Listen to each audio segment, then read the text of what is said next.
Hi అండి. అందరికీ నమస్కారం. ఈరోజు నేను కందగడ్డ బూరెలు చేస్తున్నాను. హాఫ్ కేజీ కందగడ్డలు తీసుకొని నీట్‌గా కడుక్కొని ముక్కలు చేసుకొని, కొన్ని వాటర్ పోసుకొని ఉడకబెట్టుకోవాలి. ఉడికించుకున్న ముక్కలు ఉడకబెట్టుకొని పక్కన పెట్టుకోవాలి ఇవి. ఉడికినయో చూద్దాము. ఉడకలేదు, ఇంకొంచెం ఉడకాలి. ఇప్పుడు ఉడికినట్టున్నాయి. ఉడికిపోయినాయి. చాలా అంతే ఉడకాలి. ఒక బౌల్ తీసుకొని అందులో 2 కప్పుల గోధుమ పిండి తీసుకుంటున్నా. 2 కప్పుల గోధుమ పిండికి ఒక టేబుల్ స్పూన్ ఆయిల్, చిటికెడు ఉప్పేసుకోవాలి.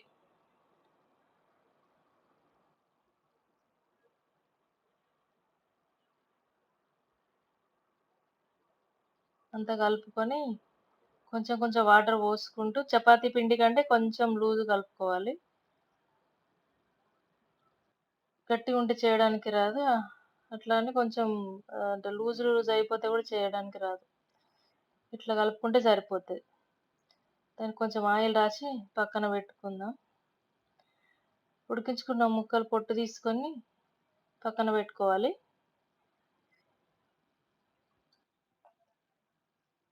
ఇప్పుడు బెల్లం ఒక కప్పు అంటే హాఫ్ కేజీ కందగడ్డకి 100 గ్రాముల బెల్లం అయితదది. కందగడ్డలు స్వీటుగున్నాయి కాబట్టి కొంచెం తక్కువనే తీసుకున్నా బెల్లం. అయితే గిన్నెలో ముక్కలు ఉడకబెట్టిన దాంట్లో కొంచెం వాటర్ ఉండే. అందులోనే వేస్తున్నా. నేను వేరే వాటర్ ఏం పోయట్లేదు. అవి సరిపోతాయి. బెల్లం కరిగి కొంచెం మరుగుతే సరిపోతది.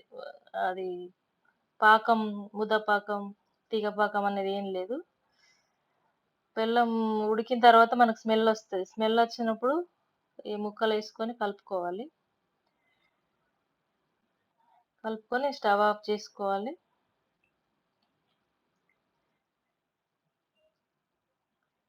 ఇప్పుడు పప్పుదోవ తీసుకొని ఇట్లా మ్యాష్ చేసుకోవాలి. మనం మిక్సీలో గూడా వేసుకోవచ్చు గానీ జిగురు జిగురు అయిపోయి చేయడానికి రావు. ఇట్లయితే కొంచెం బరక బరక ఉంటది కాబట్టి చేయడానికి ఈజీగుంటది. అందుకోసమని పప్పుదోవతోని ఇట్లా ఒత్తుకుంటే సరిపోతది. అంతా ఇట్లా ఒత్తుకొని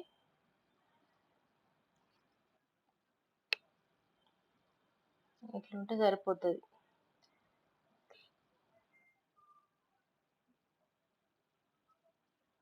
అంతే.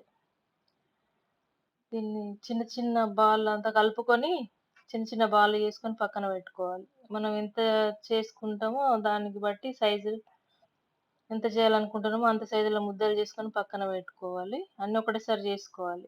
మధ్య మధ్యలో చేత్తోని తీసుకుంటే చేతికి అంటి చేయడానికి సరిగా రాదు. అన్నీ ఒకటేసారి ముద్దలు చేసుకొని పక్కన పెట్టేసుకొని, చేతికి కొంచెం ఆయిల్ రాసుకొని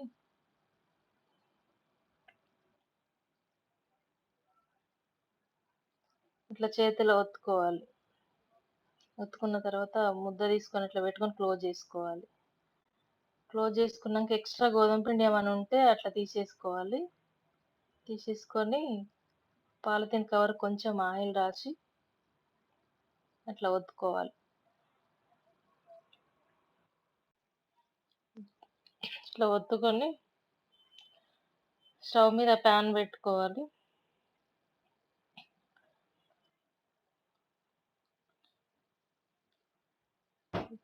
స్టవ్ మీద పాన్ పెట్టుకొని కొంచెం ఆయిల్ ఏసుకొని దాన్ని వేసి పైన గూడా ఆయిల్ రాసేసి వెంటనే తిప్పేసుకోవాలి. మనం కొంచెం కాలే వరకు ఉంచితే గట్టిగా అయిపోతది పైన. 2 వైపులా ఆయిలేసుకొని సరాతంతోని ఇట్లా ఒత్తుకుంటూ కాల్చుకోవాలి. ఒత్తుతుంటే పొంగుతది పూరిలాగా. ఎక్కడైనా గాలి బయటకొస్తుంది అనిపిస్తే అక్కడ ఒత్తాలి సరాతంతోని.